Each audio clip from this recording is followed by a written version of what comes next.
back at that village. Who knows? Maybe. Tommy.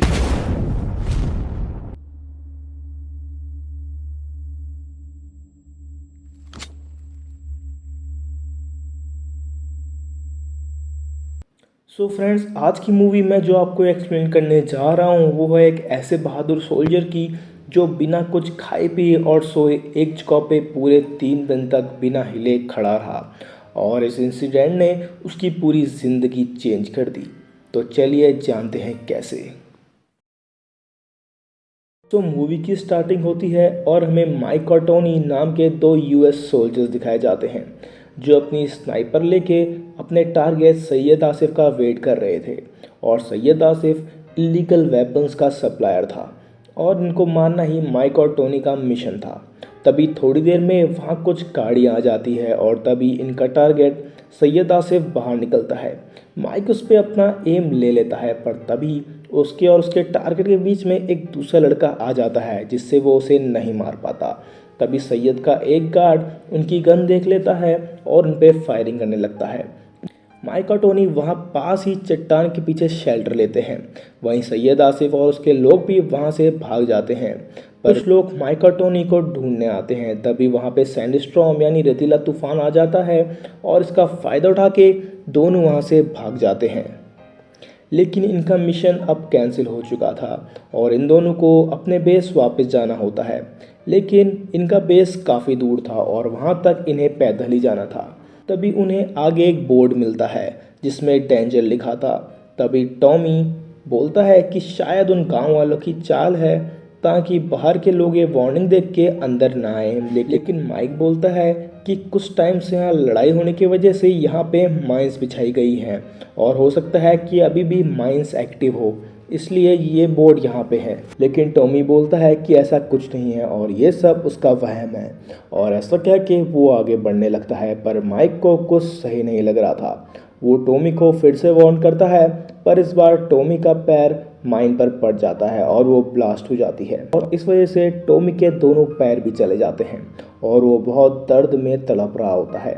Mic उसकी मदद करने आगे बढ़ता है पर तभी उसे एहसास हो जाता है कि उसका पैर भी माइन में पड़ गया है और अब वो अपनी जगह से नहीं हिल सकता था, इसलिए वो चाह के भी टॉमी के पास नहीं जा सकता था। वहीं टॉमी काफ़ी पेन में था और वो अपना रेडियो निकाल के अपने बेस में कांटेक्ट करने का ट्राई करता है लेकिन दूसरी साइड से कोई रिस्पांस नहीं आता।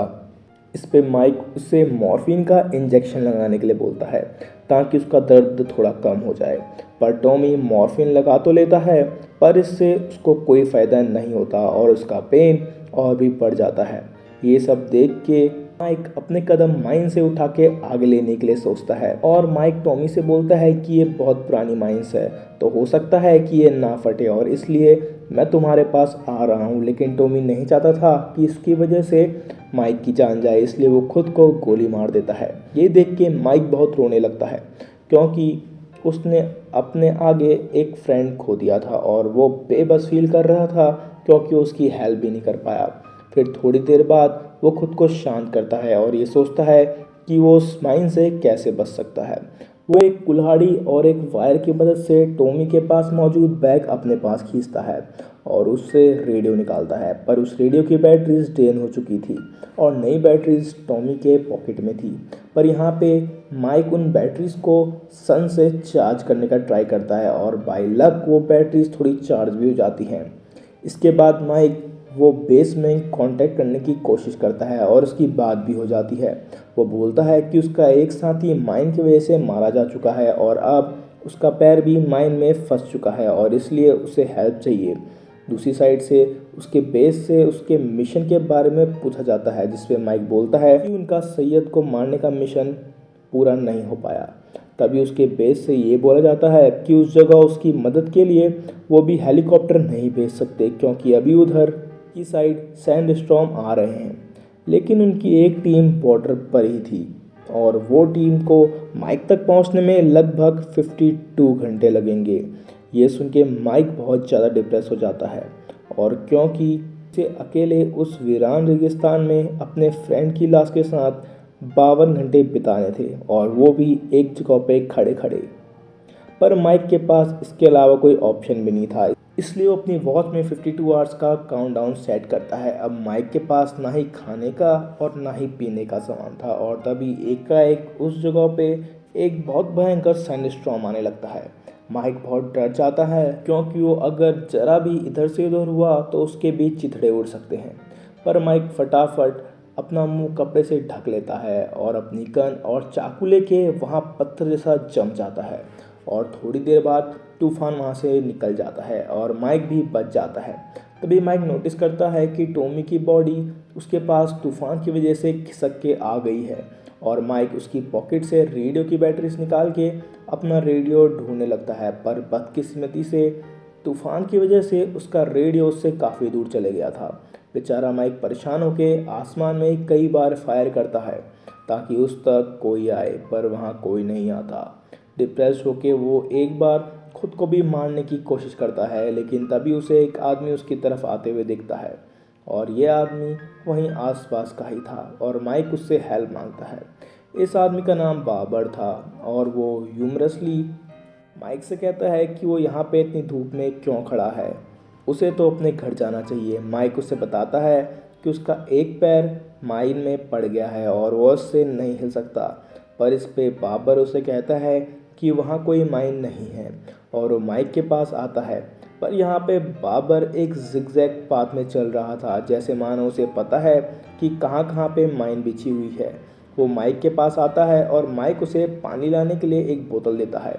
माइक उससे थोड़ी दूर पर पड़े हुए अपने रेडियो भी मांगता है, लेकिन बाबर इस पे बोलता है कि रेडियो की कोई ज़रूरत नहीं है, क्योंकि उसमें कोई म्यूज़िक नहीं प्ले होगा और वो तो उस पर नाच भी नहीं सकता। और ऐसा कहते हुए वो माइक को बिना रेडियो दिए हुए वहाँ से चले जाता है।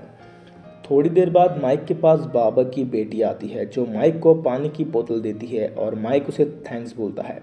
वो माइक को एक टॉय देती है, और माइक भी उसे एक वैसा ही टॉय देता है जो उसे वहीं रेगिस्तान में मिला था। फिर माइक उस बच्ची से भी रेडियो मांगता है, पर वो भी बिना रेडियो दिए वहाँ से चली जाती है, और अभी भी 38 घंटे बचे हुए थे और अब रात हो जाती है। माइक काफ़ी थक गया था और उसे अपनी फैमिली की भी बहुत याद आ रही थी, इसलिए वो अपने फ़ोन में अपनी वाइफ की फ़ोटो देखता है और काफ़ी इमोशनल हो जाता है। इसके बाद माइक अपने पास एक आग जलाता है, लेकिन थोड़ी देर बाद ही उसकी आग बुझ जाती है और उसके आसपास भेड़ियों की आवाज़ आने लगती है। माइक को कुछ नहीं दिख रहा था, पर फिर भी रैंडमली वो इधर उधर फायर करने लगता है, और तभी वहाँ एक माइन फट जाती है, जिस वजह से वो भेड़िए वहाँ से भाग जाते हैं।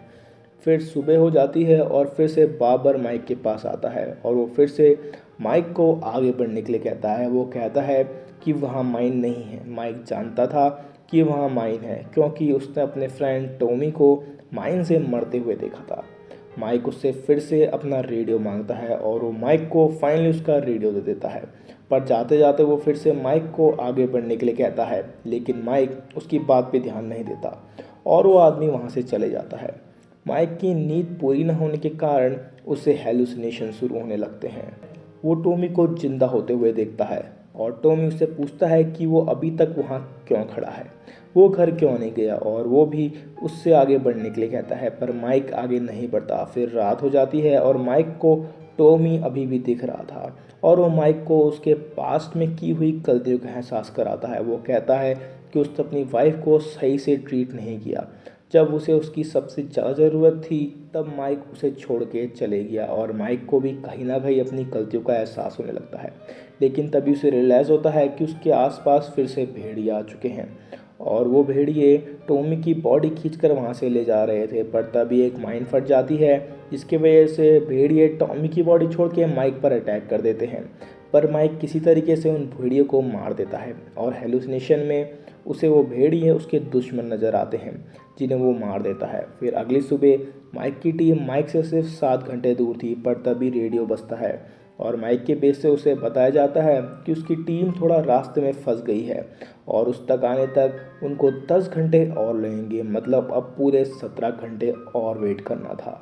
ये सुन के माइक पूरा टूट जाता है और अब वो गिरने लगता है, लेकिन तभी वहाँ पे बाबर आकर माइक को गिरने से बचा लेता है और कहता है कि उसे हिम्मत नहीं हारनी चाहिए, और माइक को अपनी लकड़ी का पैर दिखा के बोलता है कि उसने भी माइन में अपना एक पैर खो दिया था और वो बोलता है कि जब माइन ब्लास्ट के बाद उसे हॉस्पिटल ले जाया गया तो उसे वहाँ एक गाना सुनाई दिया जिसमें हमेशा आगे बढ़ने रहने के लिए कहा गया था और किसी भी चीज़ से ना डरने के लिए भी।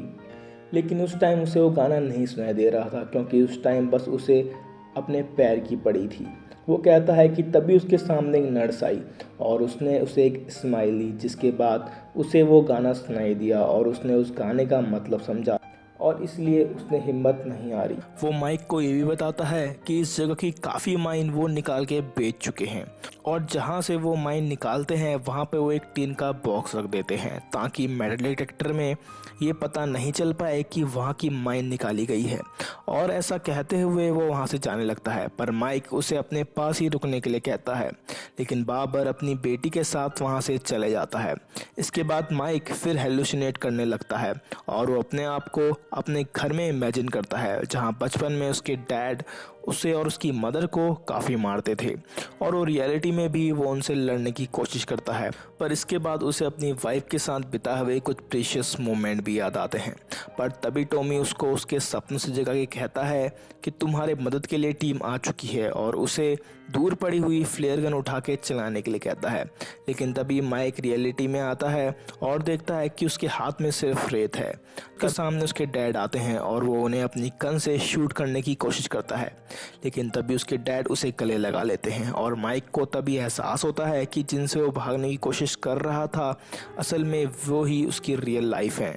तभी रियलिटी में आके वो फ्लेयर गन को ढूंढने लगता है जो उसे काफ़ी दूर पड़ी हुई मिलती है। वो फ्लेयर गन उठाने की बहुत कोशिश करता है पर बिना हिले ऐसे करना बिल्कुल पॉसिबल नहीं था और यहाँ पे उसकी टीम भी वहाँ आ जाती है, पर उन्हें उसकी एग्जैक्ट लोकेशन पता नहीं थी और वो वहाँ से जाने लगते हैं। कोई और रास्ता ना होते हुए माइक एक बड़ा कदम लेने की सोचता है और वो फाइनली अपने कदम आगे बढ़ाता है, पर जैसे ही वो अपने कदम आगे बढ़ाता है वहाँ कोई माइन नहीं फटती और ये देख के माइक एकदम हैरान हो जाता है क्योंकि जिस चीज़ के डर से उसने इतनी परेशानियों का सामना किया था असल में वो माइन वहाँ थी ही नहीं। वो उस जगह को खोदना शुरू कर देता है और उसे वहाँ पे एक टीन का डब्बा मिलता है और उस डब्बे को खोलने के बाद उसे उसमें वही टॉय मिलता है जो बाबर की बेटी ने उसे दिया था और यहाँ पे उसे बाबर की बात याद आ जाती है जिसमें माइन निकाल कर टीन का डब्बा डालने की बात कही थी और इस बात को सोच के बहुत हंसने लगता है और फिर माइक फ्लेयर गन चला लेता है और उसकी टीम उसको बचा लेती है। फिर नेक्स्ट सीन में माइक जब जैनी से मिलता है तो वो पूरी तरीके से बदल चुका था और वो एकदम चेंज हो गया था और फाइनली मूवी यहाँ पे एंड हो जाती है। तो दोस्तों मूवी की बात करें तो बाबर को हर टाइम पता था कि जिस जगह माइक खड़ा है उस जगह माइन है ही नहीं और उसने ये माइक को कई बार बताया भी, पर माइक को उसकी बातों पर विश्वास नहीं था। पर बाबर ये भी चाहता था कि माइक अपने डर का सामना खुद करे जैसे बाबर ने पहले किया था और यही कारण था कि माइक में बहुत हिम्मत आ चुकी थी और उसका दुनिया देखने का नज़रिया भी बदल चुका था और उसे अपनी फैमिली की वैल्यू भी समझ आ गई थी। और मूवी में दिखाया गया है कि कैसे एक छोटा स्टेप आपकी पूरी ज़िंदगी चेंज कर सकता है।